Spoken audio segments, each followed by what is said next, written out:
Yeah, I would remind you that when I took office, Illinois was in this similar position, right, where there's a lower growth economy for the state of Illinois than there has been for the United States more broadly. That's something I've been very interested and focused on changing. You know, I was in business before I became governor. I have always believed that Illinois could do so much better.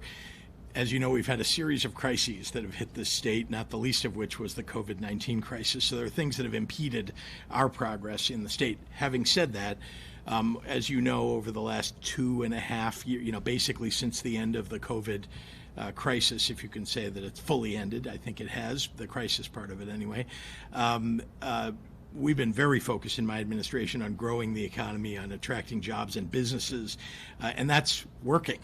But again, it takes a long time to change the trajectory. You're moving an aircraft carrier when you're changing the trajectory of a state's growth rate. But we're making progress, and I look forward to, you'll hear some announcements as you have in the past. I don't make these things up. People often have asked me, when are we going to hear and then you hear them, but nobody takes into account that I promised them and I delivered them.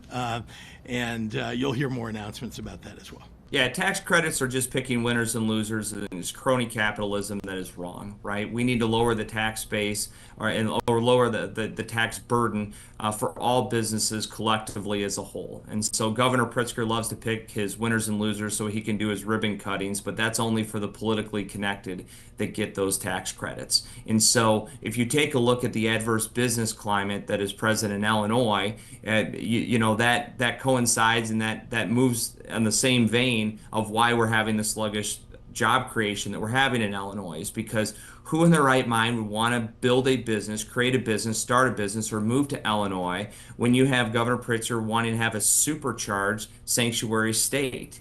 You're not going to have the types of businesses that want to move to Illinois to generate real economic growth. So as a consequence of his policies, you are now seeing that we fall behind all of our neighbors such as Iowa, Wisconsin, Indiana, Missouri, and others. And so what we need to do is we need to cut taxes, not raise taxes. We need to plug the $3.2 billion budget deficit through spending cuts. And we need to make it unequivocally clear we are not going to raise taxes under any circumstance in the state of Illinois in 2025. The businesses, Greg, they need to have tax certainty and they need to know what the tax consequences are going to be in our state. And when you're looking down the barrel of a $3.2 billion budget deficit, and if you take a look at the history of what the Democrats have done since they've been in the majority party, they have almost historically always raised taxes and cut nothing.